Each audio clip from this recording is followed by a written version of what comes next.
Ang sinasakyan niyang van sa isang 10-wheeler truck sa lungsod ng Pasig. Nakuna ng GMA News ang mismong pagligtas sa kanya. Si Emil Sumangin, naka-alerto 24 Excuso.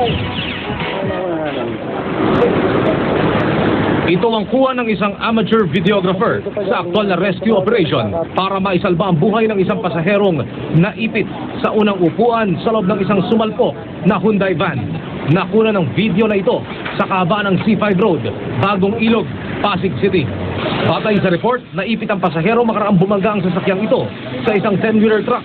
May ilang kilometro ang layo mula rito. Sinasabing sinubukang itakbo ng tsuper ng Hyundai van ang biktima sa pagamutan. Pero hanggang dito na lang sila umabot.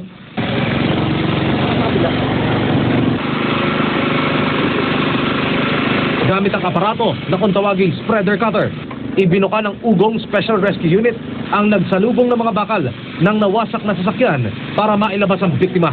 Matagumpay itong nagawa, pero paniwala ng rescue team, matindi ang tama ng biktima.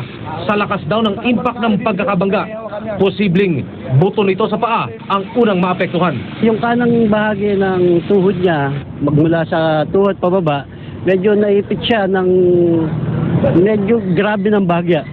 Malamang may puncture yun, buto niya ron sa kanang bahagi. Kinilala ang biktimang isinugod sa pagamutan na si Peter John Lagasca. Ayaw namang magbigay ng pahayag sa GMA News ng driver ng passenger van na si Hartzell Sampayan para mabigyan linaw ang pangyayari. Iniimbestigahan ng Pasig Police ang insidente. Emil Sumangin, naka-alerto.